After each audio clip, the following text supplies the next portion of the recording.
Hello tout le monde. Alors, vidéo un petit peu particulière. Ça reste sur le syndrome des lèvres dans l'os, mais c'est pas du tout mon contenu habituel. À savoir évidemment que, ce n'est pas promotionnel à proprement parler, parce que personne m'a rien demandé et j'ai rien à y gagner.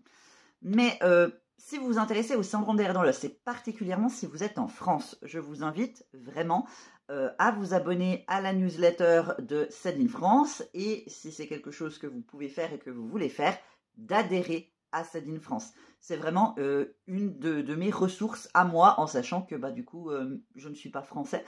Mais il y a un espace de documentation qui est vraiment bien. Le site internet gratuit et disponible pour tout le monde est vraiment bien. Vraiment, j'adore ce site. Et là, en fait, j'ai reçu la newsletter. Voilà, c'est écrit news du 10 janvier, donc d'aujourd'hui. Et je voulais vous lire le mail que j'ai reçu dans la newsletter parce que je trouve qu'il est très intéressant, que ça peut apporter des informations à des personnes qui ne connaissent pas du tout SAID in France, et puis d'autres informations en relation avec le syndrome des lèvres dans l'os. Donc à partir de maintenant, voilà, je lis. Donc c'est le mot de la présidente. 2024 est désormais derrière nous. Ce fut l'année de la nouvelle labellisation des centres de référence et de compétences français. Pour les SAID non vasculaires, nous voilà pour 5 ans avec 3 centres de référence et 13 centres de compétences officiellement labellisés. Après 12 mois, des changements sont déjà en vigueur. Le centre de la Réunion cherche un nouveau médecin, les consultations diagnostiques sont donc en suspens. Celui de Perpignan a perdu son responsable et c'est à nouveau le précédent médecin qui reçoit en diagnostic. Entre parenthèses, médecin qui a repoussé sa retraite pendant 2 ans et a dû céder la place pour des raisons de santé. Le centre de Marseille suspend les consultations étant donné leur délai. Entre parenthèses, 4 ans. Et le manque de moyens financiers. Un centre de Toulouse a disparu de la liste de la filière Oscar. Finalement, 11 centres de compétences donc, avec l'un en attente d'un médecin. 11 centres de compétences qui ne reçoivent que les personnes de leur région et 3 centres de référence qui doivent recevoir toutes les autres personnes. Ce maillage territorial est très insuffisant. Les troubles du spectre de l'hypermobilité, pathologie fréquente, restent inconnus des soignants et leurs conséquences banalisées et minimisées par des médecins. Lorsque celles-ci sont prises au sérieux, l'adressage se fait alors vers un centre de référence ou de compétences pour les SAID non vasculaires qui pourtant n'ont absolument pas la capacité de recevoir toutes les personnes en suspicion de SAID et de HSD. De fait, il est de plus en plus difficile d'orienter les personnes en suspicion de SAID ou de HSD en France à l'heure actuelle.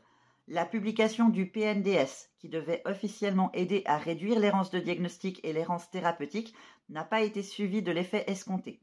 La crise de l'hôpital public et plus généralement du système de santé français n'aide pas à trouver des leviers pour un éventuel changement de situation. Quelques notes d'espoir cependant.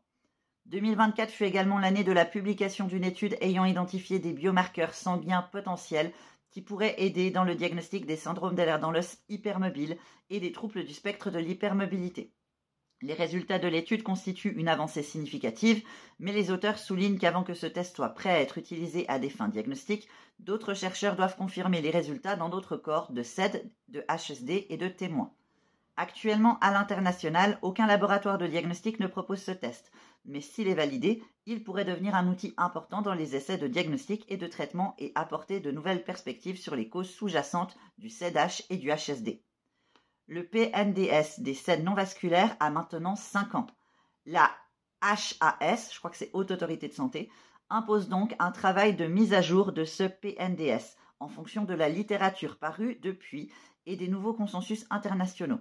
Ce travail a débuté au sein de la filière Oscar, à suivre. À l'international, c'est le consortium qui a annoncé le travail de mise à jour de la classification internationale de 2017.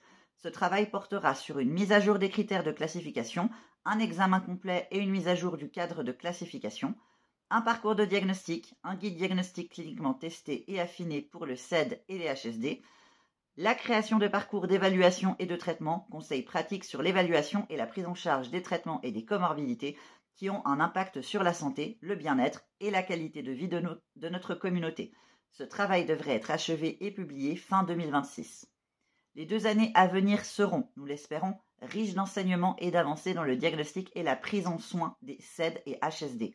Il nous faut continuer d'informer autant que possible les soignants, de soutenir les patients, les informer, les guider, les accompagner. Il nous faut continuer de sensibiliser au manque de considération sur les HSD et les SAID-H, aux besoins d'un parcours de soins dédié en dehors du circuit traditionnel des maladies rares. Plus que jamais, votre engagement et votre soutien sont importants. Une adhésion à notre association, c'est un soutien à notre cause. C'est un renfort à nos positionnements. C'est une possibilité pour nous d'employer des moyens extérieurs pour augmenter notre influence dans un contexte politique chaotique. Alors en ce début 2025, nous vous invitons à rejoindre notre association ou à renouveler votre adhésion en cliquant sur adhésion annuelle. L'adhésion est de 20 francs pour les personnes majeures, 20 francs, 20 euros. 20 euros pour les personnes majeures, 10 euros pour les personnes de moins de 18 ans et court annuellement du 1er janvier au 31 décembre. 31 décembre.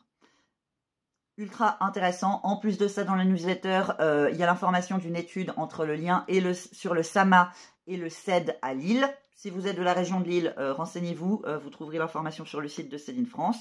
Il y a aussi un questionnaire qui aide pour l'étude pour la kinésiophobie qui est fait par un kiné. Donc vraiment, je vous invite à vous inscrire à la newsletter. Je vous invite à adhérer si c'est quelque chose que vous pouvez faire. Il y a diverses permanences de CEDIN France qui existent. Ils ont énormément d'informations très très utiles. Ils ont des super flyers. Voilà, je ne fais pas partie de CEDIN France. Ça fait longtemps que je les suis. Ça fait longtemps que je suis adhérent. Je crois que j'ai adhéré depuis 2018.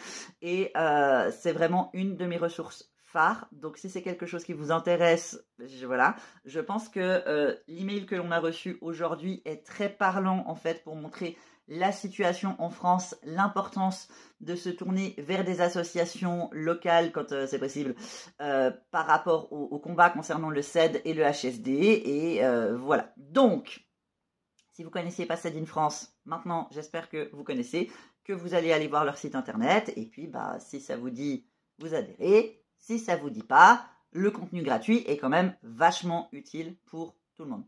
Voilà, sur ce, je vous souhaite à toutes plein de cuillères, bon courage pour les galères, joyeux Hunger Games, que le sort vous soit favorable.